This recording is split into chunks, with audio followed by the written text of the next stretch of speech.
Start and do this exact same thing, just trying. Yep. Take number 2. Okay. My name's Madalena Jacobson. I'm Hannah Neufeld. My name's Jessica Brignoli. And I'm Amanda Gray. Okay. So I think first we're going to talk about Dr. Sarah Bader's conversation. I really liked her talk and discussions about working in a corporate practice and how it could possibly remove like medical autonomy and how you're not able to make your decisions. They give you a flow chart and that's what you have to follow.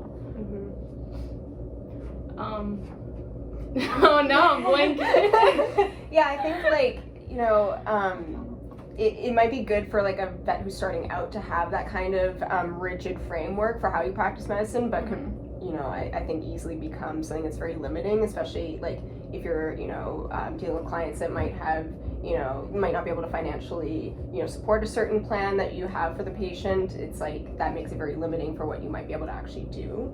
And so I didn't entirely like how in the corporate practice you have to complete gold standard and there's no way you can remove certain aspects of the treatment plan. So if you get a client that's a little bit more cost concerned or can't pay that much that day or whatever, you can't like remove like necessities from the plan. They have to be able to pay the full plan. And I just find that if that was me, like I would feel like I'm not able to help everybody and I'm only able to help those who are entirely financially stable and able to spend all that money. Like I think it would be mentally taxing to see like all these people that you could easily treat, but because they can't afford all of it, you have to say bye-bye. I think there's like two sides to it, because there's that side where it's like you feel like you can't help, but then there's another side where it feels like that like you're doing all the steps you need to do, you haven't forgotten something, and then also like you don't have to be like the bad guy in the sense where you're like,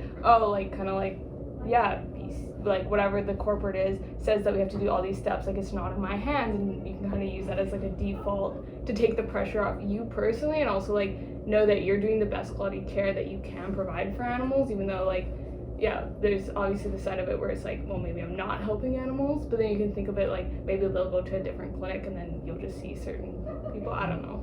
Yeah. And then I think it's good to point out the point of where she said for cats, she's not allowed to use like dog Medicam when it's like cheaper and it's easy, like more accessible or whatever. For a cat, you're not allowed to do that in a corporate practice. Yes. There's things like that where I would agree. Like, yeah, that's like annoying on you if you know that like the person can accurately use the dog Medicam for their cat and it's going to save them a bunch of money. That's where it becomes frustrating. It's like then it becomes less of like, oh, I did all the proper steps to like, nah, I'm kind of just doing this BS so that you have to spend more money for no reason. Like, Yeah. One other thing that I was wondering about just now, like it would be good for mentorship opportunities because there's always going to be older, more experienced vets like in a corporate practice with you, but how much like learning would you actually do like as a clinician? Like how much would you actually be able to improve your skills if you are just doing like the cut and dry gold standard, like you're following their flow chart every time, like how much retention? Yeah, how much retention do you have? And like if you're told exactly what to do, how am I learning how to do it myself? I think it is good in a sense for emergency situations. Like usually when you're in those emergency situations, it's like you kind of sometimes panic a bit. So then having like an exact steps that you always follow is kind of good because then you can just start those steps and know what you're doing rather than like kind of panicking and like not knowing what you're doing and then being like. Yeah, but the other side to that coin is like if you have these set of steps that you're supposed to follow and then something goes wrong, but you're so used to following this step-by-step thing, like are you just going to panic or are you going to still know what to do? Because that's not like what you've been used to doing. Yeah, so. You can limit your own thought process. Yeah. Another thing about her talk that I thought was interesting, when she was talking about contracts, she was mentioning how corporate tried to get her to like not work anywhere else in the Saskatoon area if she were to ever quit the corporate job. And I thought that was interesting because like the radius that they gave for that was like clause or whatever was the entire city, which I thought was just a little wild. Yeah, and also limiting like if you are going to corporate practice as like a starting veterinarian, and it's like that you're kind of using that for like your own development of your skills and like mentorship, and it's like you're not going to be there forever, and so it's that's true. That makes it like it's like work here or work nowhere. Yeah, it just depends. Like if you're someone from like Manitoba or something, you're like, oh, I'm gonna just get my like feet on the ground here and then plan to move to Manitoba, then it doesn't matter as Yeah. much. But if you're someone who's like, this is my home city, this is where I want to be, then it sucks. Yeah. But I do think she did say she got it down to like 2 kilometers with exception of the WCPM. So Yeah. Yeah, Yeah, she has to which is good. fight against it a little bit though. So, I'm sorry. sorry, I was kind of want to talk about Dr. Yeah, Sanders. I think that's Yeah. Okay, that's cool. good, yeah. So now we also did want to talk about the specialty talk as well. Yeah. Dr. Jen Pelchet. So yeah, I think, I don't know, in general, I think that for the talk for me, I've kind of been interested in going into specialty programs, and it was kind of reassuring to hear from her that she, you know, made that decision to go into specialty later on in her program. So that was kind of reassuring to hear, but also I guess on the flip side, you know, that is like extra years of training on top of like getting the DVM and then like the low pay. So what were your guys' thoughts on that? Yeah, I thought, like, for me it was a little discouraging because, like, she was saying how most of them take, like, 4 to 6 years. Like, hers, I think, took 4 years, but then she was saying how, like, the more competitive ones can take, like, 6 years because you have to do more years of residency. And so that, like, kind of just, like, in my head, I always thought specialties were kind of like a 2-year thing, which they are after you've done your internship and residency. Like, I just didn't know enough about it. So then I was like, wow, 6 years of, like, not really getting to your job that you want to be in. Addition, because like most of us, at least me, it's like you've done 4 years of undergrad, 4 years of vet school, so that's 8 years, and now you're gonna do 6 more years to do a specialty before you actually get to practice the job you want to do. It just seems like a lot. Another piece she said was like research, which I really didn't want to do. I didn't realize you had to do like full research papers to get Yeah, into neither those. did I. Mm-hmm. Yeah, I don't know. I also like, for me, like from her, because was she the anesthesiologist? Yes. Yeah. To me, like, I went into veterinary medicine because I liked how, like, generalized a day-to-day can be. Like, you're doing surgery, you get to do, like, be a pharmacist, you get to do, like, client interactions. Like, I liked how you could do a lot of different things. And I find that with some of those specialties, you just keep, like, narrowing your zone. Mm-hmm. And, like, how she was like, I only work with, like, super special cases for anesthesiology, and it's like super specific cases where you need all this like extra knowledge and stuff. It's just, I don't know if I would enjoy like doing, like, then you're doing like the same thing Yeah. every day. Like, yeah, you're getting paid a lot more, but it's like, I don't know. I That's feel my like kind it of issue with depends on who you are. Like, if you have something that you're really passionate about or really interested in, or just think is like a better part of the job than like other things, then it can be like really fun and you can focus on just what you want to focus on. So for me, I thought that was cool because it's like you can become really knowledgeable and like in one thing, and you can be really confident in one thing rather than being like sort of confident in a bunch of things. You can just be like, I know everything there is to know about this thing. Like, I'm your person to talk to about this, which I think is kind of cool. But I do see where you're coming from in the sense. It's like, it just depends, I think, on your personality. Like, do you want to be jack of all trades, or do you want to be like, I know this? Yeah, no, Yeah. for sure. Different people. Yeah. And I think like if you're really passionate about like one specific thing, it could be really worth it to specialize, and like all the years of training could be worth it. Yeah. And then also with the payoff, because it, like, you know, these jobs do generally pay more, and you might have better work-life balance in some of these positions as well, and it gives you more options that way. But yeah, there is kind of that. Yeah, you're probably not yeah, gonna be like on call like in the middle. Well, actually, I don't know. It depends on what It you're depends on doing. your specialty. But like Yeah. most of those, like if you're a specialized anesthesiologist, it's usually like a planned surgery that's like happening at a certain hour. Like Mhm. Yeah, it's just the time it takes to get there. that's true. That's another thing I didn't think about. How a lot of these specialized, like if you're like super specialized in something, it's like you're not at one place every day because you have to kind of travel around, which depends where you are. Like if you're in a smaller city like Saskatoon and you're just gonna do Saskatoon, then like obviously it's not a big deal. But if you're like doing like all this huge region, like there can be a lot of travel time. Yeah. Also, another thing about specialties, I feel like you have to consider your personal life a little bit because it is so much extra time and money in schooling. Like, you almost need another person in your life to kind of support you through that, Yeah. or else, like, you'll be in debt Yeah. forever.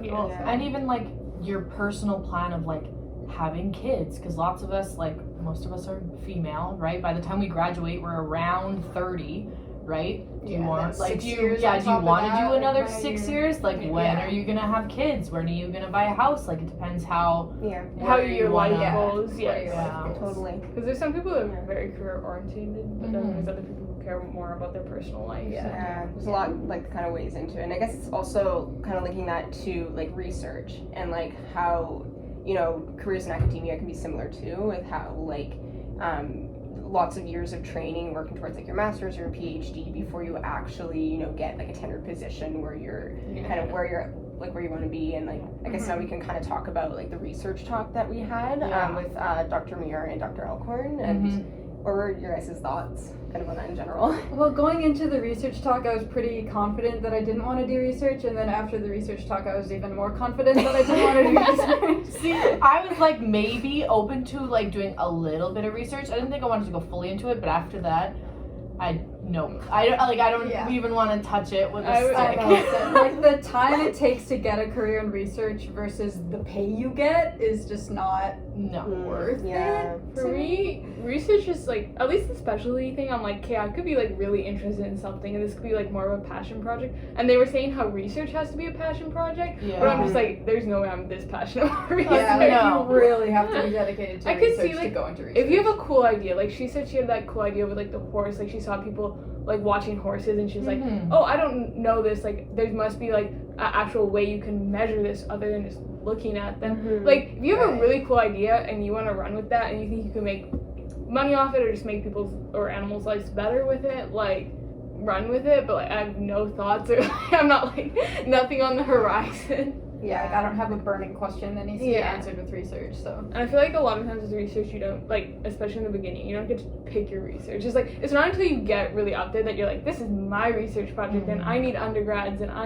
it's like, most of it, you're just like, we're gonna do this research on, I think she said, like, bugs in, I don't even know, BC something, and then you're just like, okay, well, I guess I'm doing this. Your thoughts, Amanda?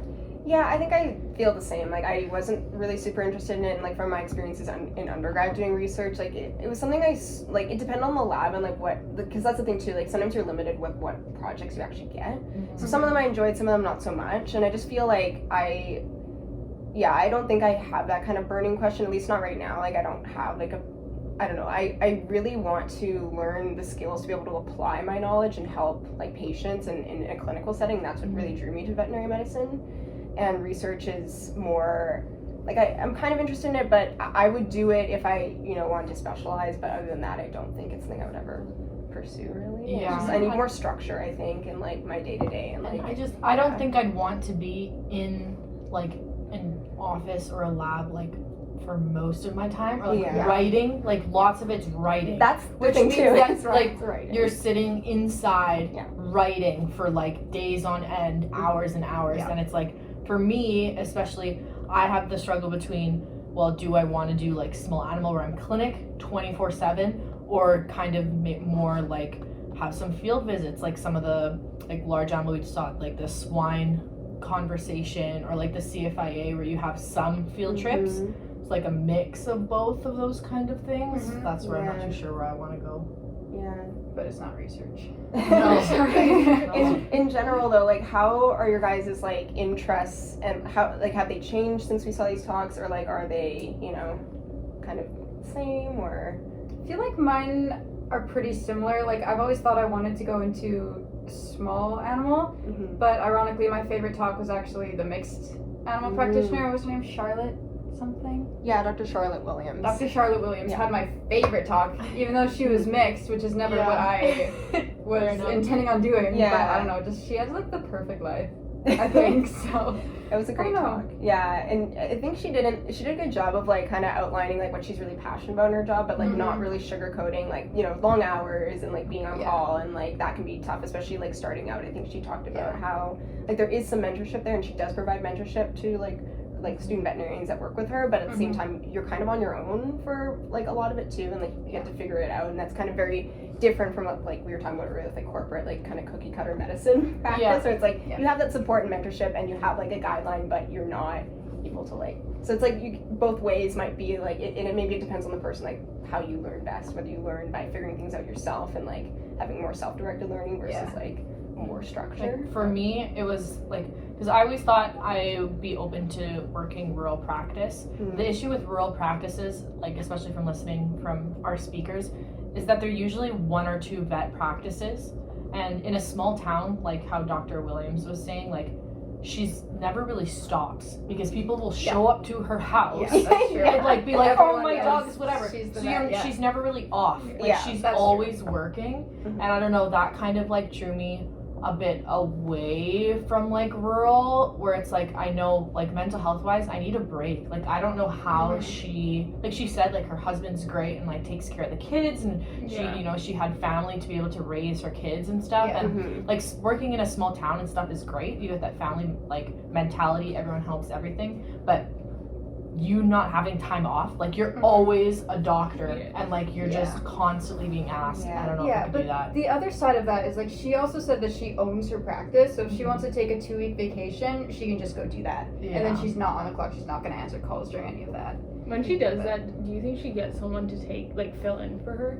Because I know Well, my she vet, has her other like practitioners still. yeah, Yeah. because my vet, she runs it by herself and it's just like one man show. And then when she goes on vacation, she gets someone else to Like a locum. yeah. Yeah. Well, I don't know Yeah. if you're rural like that, you're not gonna get that many people wanting to That's the thing. do that, right? And Yeah, then she that's said what I she mean. schedules her vacations around like The like busy season. Yeah, the busy that's seasons, like true. calving and stuff Yeah. like that. She goes That's around true. that. So she does also have, she's able to take those vacations, but she is restricted in when she's able to Well, take that's why them. she true. said, Yeah. like, when she does her vacation, she leaves. Like, she Yeah. leaves the town. Yeah, because because why usually didn't they she can't have hold turn on off to the it. phone? Like, Yeah. It's yeah. not a staycation. It's like, goodbye. I'm in Yeah. Yeah. Talk to you later. Yeah, well, and then you'd feel guilty. Like, I Yeah. would feel Yeah. guilty. Like, I could help these animals, but like, I'm not on the clock, so like, I can't help you. Like, I would Yeah. feel guilty and then help everybody, and I would just be You can't, exhausted. because That's otherwise true. you would, like, you can't. It'd be hard to know that someone's driving like maybe 2-3 hours to go somewhere else when you're like right there, but you just want to Yeah. like watch your Netflix or something. Yeah. Yeah. I also think that's more of like a rural small town thing instead of Yes. like a mixed town. That's but, what I mean. like, Is that like the speakers, how they talked about that, like the pros? Because to me, working in a rural was always something I was open to me, right? Mhm. And now it's like, oh, I was able with the speakers to see some of the drawbacks from it, Yeah. right? Yeah. That was I me agree. for specialty programs where I was like really wanting to do that, and then I saw some of the drawbacks of the research and like how long it took, like some things I just like didn't know about. So I think overall, from listening to the speakers, I didn't really know what I wanted to do, but I had some idea.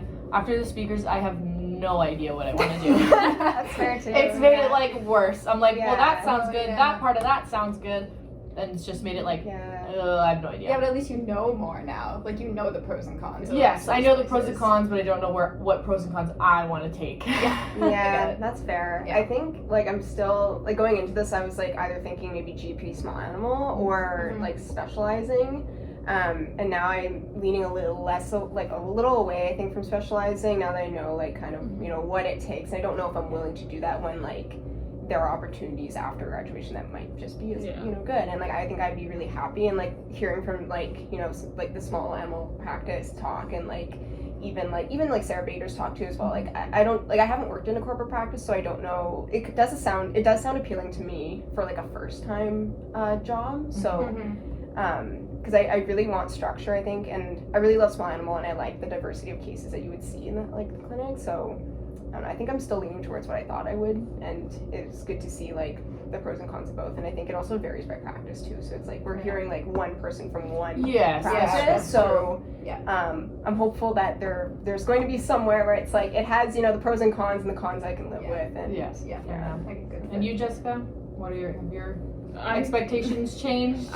No, just kind of like what I was saying about the specialty thing, because like I was always kind of small animal, like general practitioner, small animal, and then I was thinking like maybe I'd specialize, and now I'm just like not sure if that is something I want to do. I'd have to do like more research in that, like, and realize like, oh, is this something that I actually want to commit to or not? But I'm really happy that I know more about it, because before I feel like I knew really nothing about it. Mhm. But I think the hardest part about specializing is just knowing what you want to specialize in, because I'm open to specializing even with the extra work now that I know, but it's just like there has to be something that I want to do for that. So Yeah, something you're really passionate yeah, about. and I don't have that yet, so that's like the missing piece for me. It's like I would like to specialize if there's something that like really draws me. If not, then I'll just do like general practitioner. Like Right. small animal. Okay.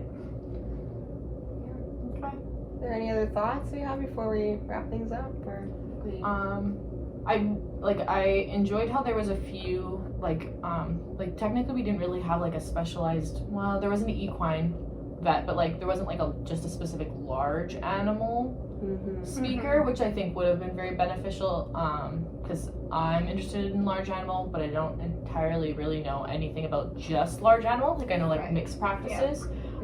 So seeing that would be great.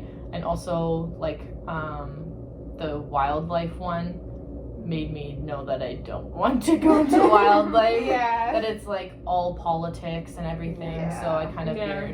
definitely veering away Yeah, I from agree. that being an option. I found the CFIA, like, not that I probably would ever want to work for them, but just like that she got to work from home, that was appealing to me. Like the home. See, that was not. Really? Yeah, I that think I was- need a change of scenery. Yeah. I see the appeal, but yeah. I see the appeal and I don't. I was someone who Yeah. like loved the COVID online school, which like a lot of people hated. Yeah, I hated that. Yeah. I didn't mind it. Sometimes Yeah, about, okay. Yeah. So and my partner works from home and like he loves working from home and he's like, that's one thing I would like never give up. He's like, I don't care how much money they would offer me, like I will never not work from home again. Obviously he's in a field that like is really good for that.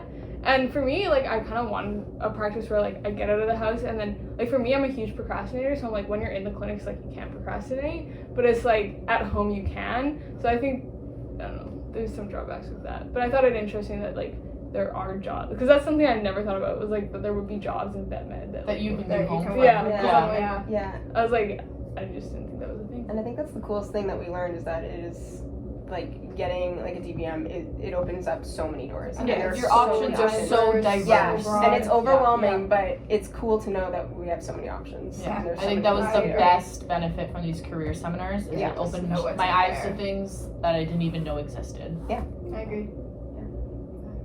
Awesome. Okay. I think that wraps it up. Good Yeah. job, guys. All right. I think both of ours worked